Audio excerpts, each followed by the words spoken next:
Quoi, t'as pas vu Barbérine Brokovich ? Bouge pas, je t'explique. Bon, Barbérine Brokovich, c'est l'histoire d'Erin Brokovich, une collégienne stagiaire du journal Miroir du Jour, l'équivalent français du grand quotidien anglais British Daily Mirror, où les plus grands reporters se sont succédés de Superman à Spider-Man, et qui se demande de quelle star de Barbiewood elle va pouvoir parler dans son rapport de fin de stage, car depuis les révélations des affaires Weinstein, Epstein, Deskin, Puff Daddy, Palpatine et Martin à la plage de l'île aux enfants, le name-dropping était devenu un sport très risqué, au point qu'elle ne savait plus vraiment de qui elle allait bien pouvoir parler dans son diaporama spécial célébrité du monde de Barbie, sans risquer de se faire cancel alors qu'elle n'a même pas 15 ans et qu'elle est en 3e verte. Elle ne peut donc pas parler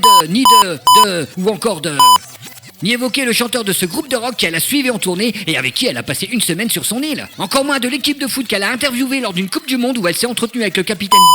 et le défenseur arrière droit, l'avant gauche et bien sûr l'entraîneur écoute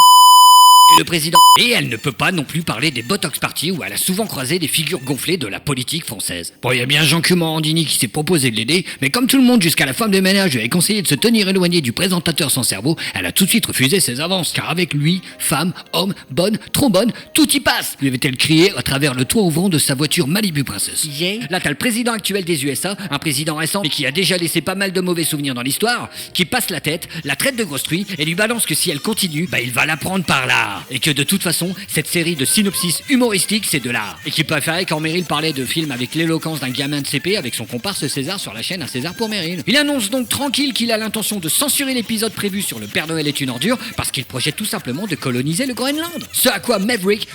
Tom Cruise ou Tom Croisière pour les Frenchies, lui répond ta gueule Daffy Duck, que déjà tout contenu qui rapporte des vues, même si c'est que celle de nos potes, ça reste bonnard pour le channel, la chaîne, et que comme le Groenland, cette chaîne appartient à 100% à celles et ceux qui bossent dessus ou à tout le monde. Et que si ça lui convient pas, il a qu'à créer sa propre chaîne de parodie ciné. Du coup, le président au teint orange commence à lui parler de son projet avec ses amis Gibson et Wahlberg, et là, heureusement, il y a Erin Brockovich qui revient dans l'écran avec une pancarte caviardage écrit en gros pour bien montrer que, comme dans l'affaire Epstein, ou Epstein pour les non-francophones, Trump cherche à étouffer cet épisode comme il a caviardé ses affaires judiciaires, tout simplement parce qu'il est dedans. Et qu'au final, des cheveux transparents et un teint de peau d'orange peuvent parfois autant foutre la trouille qu'une moustache carrée. Moralité, laissons tomber l'intelligence et arrêtons de faire confiance à tous ces blaireaux qui passent par la chirurgie esthétique pour ressembler au Brad Pitt de 3. Et revoyons Erin Brockovich de Steven Soderbergh avec Julia Roberts et Albert Finney, parce que c'est un putain de classique, voilà, c'est tout.